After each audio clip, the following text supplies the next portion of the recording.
বন্ধু, আমাদের তো এসএসসি পরীক্ষা শেষ হয়ে গেল, তাহলে তো তোদের কার কি প্ল্যান? এই তো বন্ধু, একটা ভালো কলেজ থেকে ভর্তি হবো। জয় কি করবো? তোর তো বাপের টাকা অবসর অভাব নাই।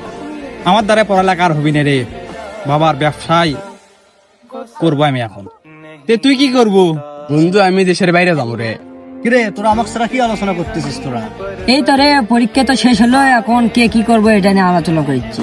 তোর আব্বি, তাহলে তুই কি করতেছিস? তুই কি করবি?